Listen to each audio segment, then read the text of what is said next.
पानी से पैदा नहीं, स्वसा नहीं शरीर, अन्न आहार करता नहीं, ताका नाम कबीर।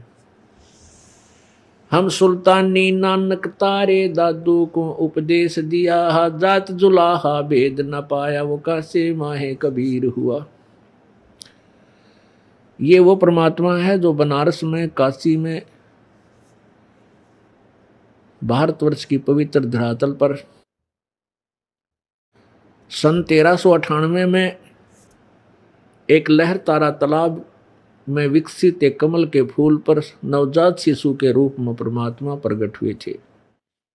वहां से नीरू और नीमा नाम का एक जुलाहा दंपत्ति परमेश्वर को अपने घर ले गया। वो निसंतान थे। लीला करते हुए प्रभु बालक रूप धारण किया। धीरे धीरे 5 वर्ष के बच्चे हुए। उसी समय से अपने तत्व ज्ञान का प्रचार ढोल के डंके पर करने लगे और बड़े बड़े विद्वान माने जाने वाले वो नकली ब्राह्मण और ऋषि गुरुओं को परमात्मा ने अपने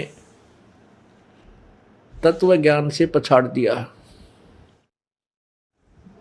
वो परमेश्वर हमें स्वयं ही तत्वदर्शी संत बनते हैं, स्वयं ही वह जगत गुरु होते हैं, स्वयं ही वह पूर्ण परमात्मा, पूर्ण ब्रह्म, परम अक्षर ब्रह्म होते हैं और स्वयं ही एक दास की भूमिका भी निभाते हैं। हमें उदाहरण पेश करते हैं कि एक भक्त को कैसे रहना चाहिए। परमात्मा मानव शरीर में प्राप्त हो सकता है। इसमें जाति मजहब का कोई विशेष प्रतिबंध नहीं है कि कोई जाति विशेष ही परमात्मा पा सकती है या अमीर व्यक्ति ही, पैसे वाले रिच मैन ही परमात्मा पा सकते हैं। नहीं, परमात्मा पाने के लिए मानव शरीर हो, पूर्ण संत आपको मिल जाए, आप मर्यादावत भक्ति करते हुए अमीर और गरीब, राजा और रंक, प्रजा सभी परमात्मा प्राप्ति कर सकते हैं, लेकिन मर्यादा में रह करके। आज सुबह के सत्संग में आप जी ने सुना कि कौन परमात्मा अविनाशी है, कौन परमात्मा नाशवान है, कौन भगवान।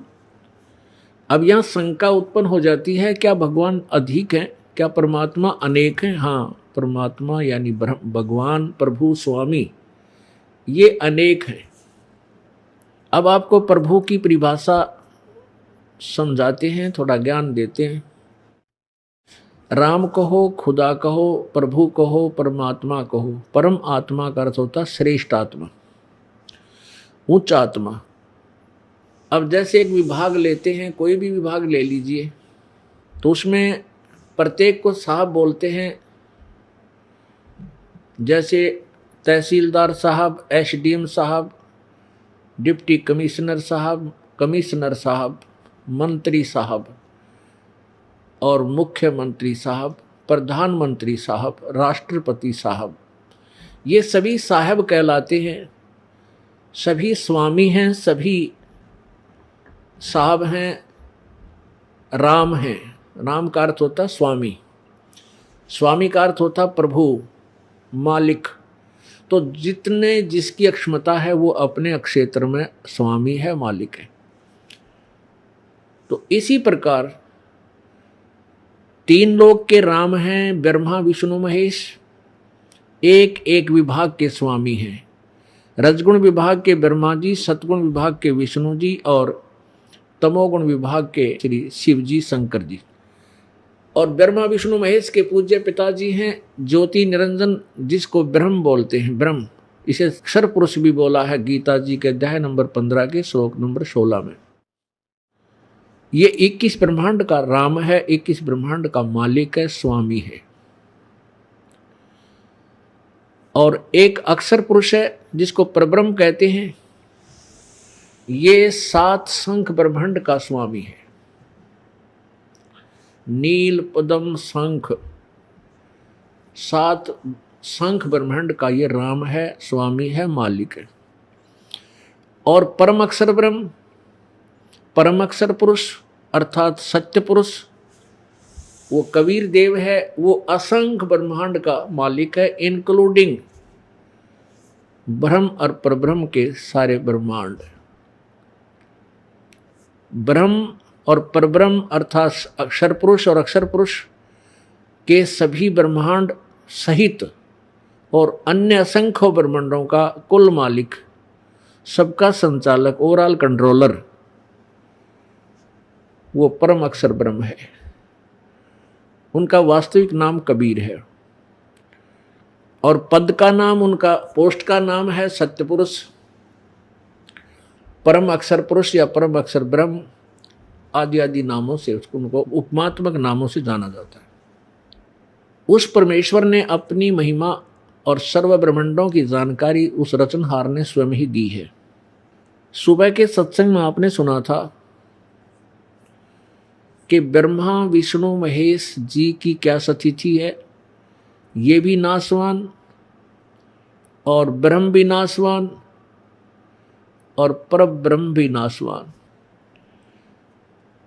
अब हमने अपने आप को अजर अमर सदा से के लिए मोक्ष मुक्त करवाना है, तो किस परमात्मा की भक्ति करें जो हमें जन्म और मृत्यु से छुटवा सके, जो स्वयं ही जन्म और मृत्यु के अंदर हैं, जन्म और मृत्यु के कर्म चक्कर में स्वयं फंसे हुए हैं, तो हमें जन्म और मृत्यु से मुक्त कैसे करा सकते हैं। अब हमने सबसे पहले वो भगवान सेलेक्ट करना पड़ेगा, वो प्रभु सेलेक्ट करना पड़ेगा जिसकी हम भक्ति करें, और उस भक्ति के करने से हमें यहाँ भी सुख हो जो हमारे पाप कर्मों का नाश कर सके। पुण्यात्माओं, पुण्य से सुख होता है, पाप से दुख होता है, ये तो अंडरस्टूड है, सबको विदित है। कोई भी इंसान दुखी हो जाता है, वो स्वयं कहता है, पुण्यात्मा जो भगवान आत्मा होती है, भाई मेरे पाप गणे हैं, मेरे ऊपर रह रहकर जो आपत्तियां आ रही हैं, भाई मैंने घने बूढ़े कर्म कर रखे। ये तो आम व्यक्ति मानता है जो थोड़ा सा भी भगवान से डरने वाला है। और जो सुखी है उसके विषय में आम व्यक्ति का आग्रह, भाई घने बढ़िया कर्म कर कार्य है। तो वो बूढ़े और अच्छे और बुरे वो कर्म किए कब थे, जो आज भोग रहा है वो कभी मानव शरीर में था, और उस समय जिस पुण्यात्मा ने पुण्य कर दिए उनको आज सुख है, और जो पाप करके आया हुआ है वह जो कष्ट पे कष्ट उठा रहा है। तो पुण्यात्मा वो तो जो बना सो बना, पीछे तो हो लिया अनजानपने में, पाप भी कर लिए, अब बुरे किए या अच्छे किए, अब वर्तमान में हमें वो पाप भोगे हो रहे हैं, उनको हम दुख पा रहे हैं। तो उन पाप कर्मों का अब नाश हो जाए तो फिर क्या, जिस कारण से दुख था वो दुख ही दूर हो गया, फिर हम सुखी हो जाएंगे।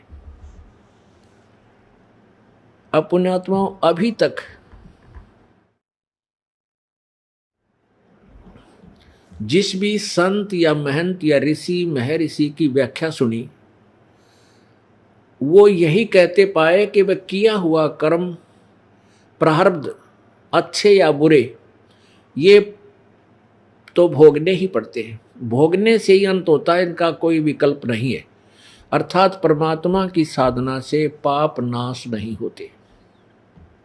एक तरफ तो उनकी ये सिद्धांत है, ये थ्योरी है, और दूसरी तरफ वो ये कहते हैं वेदों में जो लिखा है वो सत्य है, वेदों में जो लिखा वो अटल है, वो सत्य है।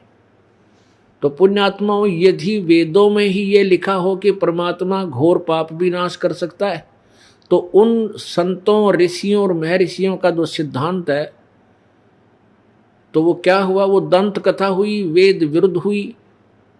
तो वो अज्ञानी थे, उनको ज्ञान नहीं था, वेदों का ज्ञान नहीं था। उसके लिए आपको एक झलक दिखाते हैं।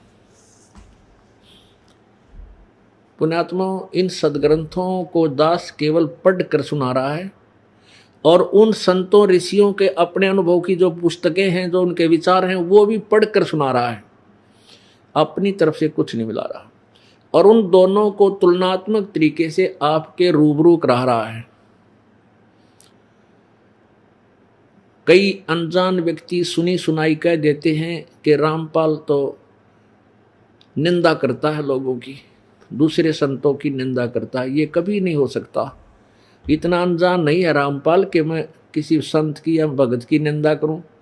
निंदा का जो फल है मुझे पता है कितना भयंकर पाप लगता है, तो ऐसी गलती रामपाल नहीं कर सकता। हाँ, ये पुण्य का कार्य है, ये अवश्य करूंगा।